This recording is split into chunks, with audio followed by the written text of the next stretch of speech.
The political big three of the top political stories everyone's talking about, so let's get to it. Omarosa continues her war of attrition with the Trump White House.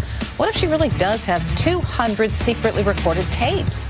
The man who orchestrated the raid that killed Osama bin Laden weighs in on the security clearance controversy. He tells the president to take his clearance too and tells Mr. Trump he's a national embarrassment. And this, does the president need a November parade so much he's willing to pop over to Paris for a fix?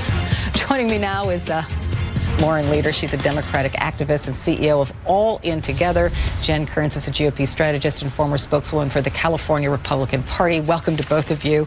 Jen, I will start with you. This military parade, a report came out from the Pentagon that said it would cost $92 million. Some highly placed Pentagon officials denied that, but then Mr. Trump canceled the parade, or at least postponed it until 2019. What do you make of it?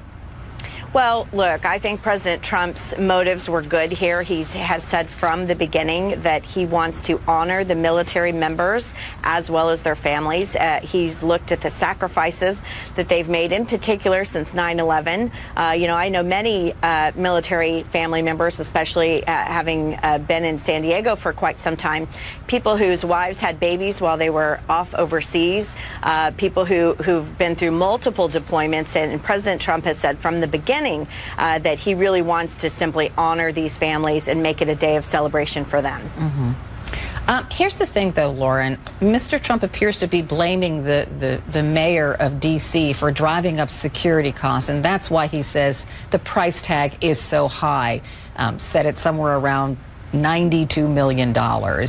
Is he right to malign local city officials in D.C.? I mean, of course not. Look, every parade, every event in Washington is extremely costly. The infrastructure of the city is always challenged by it, whether it's a march or a military parade or anything else.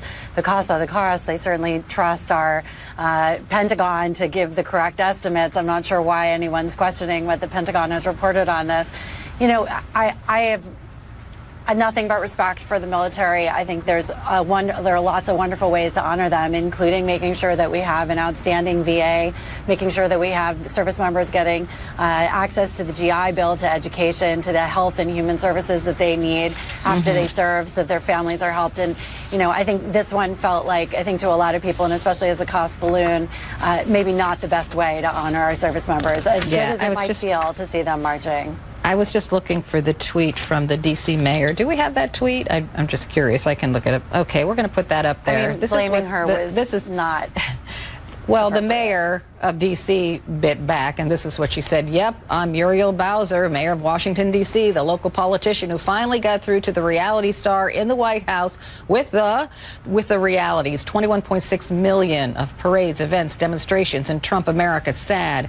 And Jen, what she's...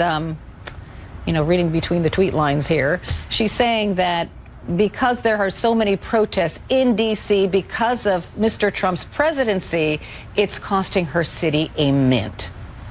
Well, and in that case, it wouldn't be the fault of the White House or the Pentagon or our members of our military. It would be the fault of the protesters. I mean, look, you can't do anything nowadays as a Republican without being protested, whether it's by Antifa or a women's march of, 100,000 folks.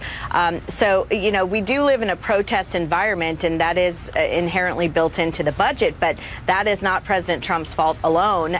Look, I think if they shelve the parade, it's fine. No one in America is, waited with bated breath for this to take place. But again, I go back to the root of this. President Trump truly wanted to do this to honor those military members who have been overseas during so many rotations, and their family members who back here kept the home fires burning.